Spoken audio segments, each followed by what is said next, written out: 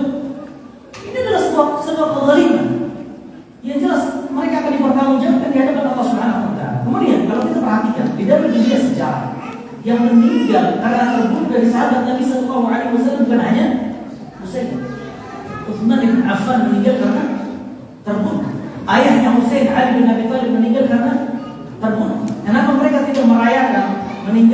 sama seperti meninggalnya Ali bin Abi Thalib dalam mereka? Di sini ada suatu alasan yang terselubung untuk menutupi keburukan mereka. Itulah orang-orang Rafidah, orang-orang yang kecil, orang-orang yang berkhianat. Kemudian kekeliruan yang lain, sebagian kelompok atau sebagian orang menjadikan hari Asyura bukan sebagai hari berkabung, bukan sebagai hari bersedih, tapi sebagai hari raya. Menjadikan hari Asyura sebagai hari bersenang-senang, hari bergembira. Sebagian orang mengkhususkan ibadah tertentu pada hari Asyura yang tidak pernah disyariatkan oleh Allah Subhanahu wa taala dan juga oleh nabinya Rasulullah sallallahu alaihi wasallam. Ini juga sebuah kekeliruan. Sebagian orang yang melakukan hal ini, mereka ingin apa? Mereka ingin membalas kelompok yang lain yang bersedih di hari tersebut dengan apa? Untuk menyelisih mereka dengan hari bergembira. Ini keliru.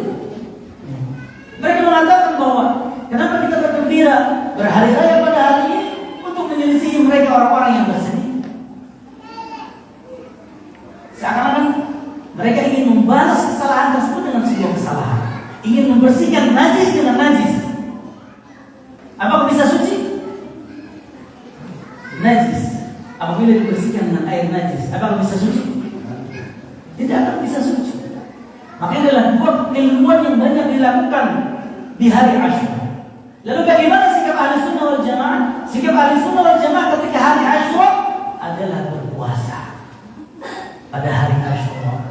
Sebagai bentuk apa? Mengikuti sunnah Nabi Sallallahu Alaihi Wasallam. Karena kita adalah umat Nabi Muhammad Sallallahu Alaihi Wasallam. Kita berharap kepada Allah ketika kita menjalankan sunnah Nabi Sallallahu Alaihi Wasallam, kalau kita bisa dikumpulkan dengan baginda Nabi Sallallahu Alaihi Wasallam di surga yang tertinggi. Jangan ikuti mereka yang jauh dari ajaran syariat Islam. Kita berusaha dengan gigi. Apa yang dilakukan oleh Rasulullah pada hari itu, itu yang kita lakukan. Apa yang Rasulullah tinggalkan pada hari itu yang kita tinggalkan. Ini adalah sikap mengikuti sunnah Nabi Sallallahu Alaihi Wasallam. Ikhwati wa akhwati fiddin, azani Allah wa iyyakum ajma'in. Inilah kurang lebih serba-serbi dan hukum seputar hari Asyura. Setelah itu kita akan berbeda kepada titik yang ketiga, yaitu perhitungan. Tentunya di penghujung acara ini kita memohon kepada Allah Subhanahu wa taala, semoga Allah Subhanahu wa taala senantiasa mengaruniakan kita ilmu yang bermanfaat dan amal yang saleh. Semoga Allah Subhanahu wa taala memperlihatkan kepada kita kebenaran dan memberikan kita taufik untuk mengikutinya. Semoga Allah Subhanahu wa taala memperlihatkan kepada kita kebatilan dan memberikan kita taufik untuk menjauhkannya. Semoga Allah Subhanahu wa taala menghidupkan kita di atas agama Islam dan ajaran sunnah Nabi Muhammad SAW. Dan semoga kalau kita diwafatkan oleh Allah Subhanahu wa taala di atas ajaran Islam dan di atas sunnah Nabi SAW. Ya Allah, sebagaimana Engkau telah mengumpulkan kita, telah mengumpulkan hamba-hamba-Mu di salah satu rumah di antara rumah-Mu. Ya Allah, semoga Engkau mengumpulkan kembali kepada surga Firdaus yang tertinggi kelak bersama baginda Nabi Sallallahu Alaihi Wasallam. Itu saja yang bisa disampaikan pada kesempatan kali ini. Semoga yang sedikit itu bisa bermanfaat untuk kita semua. Jika ada kebenaran itu datang dari Allah Subhanahu wa taala semata, apabila ada kesalahan, maka itu tentunya datang dari anak yang tidak jauh dari kesalahan dan kekeliruan dan juga dari syaitan. Semoga Allah Subhanahu wa taala mengampuni dosa kita dan kita tutup dengan doa kafaratul majlis. Subhanallahi wa bihamdihi, asyhadu an la ilaha illa anta, astaghfiruka wa atubu ilaik.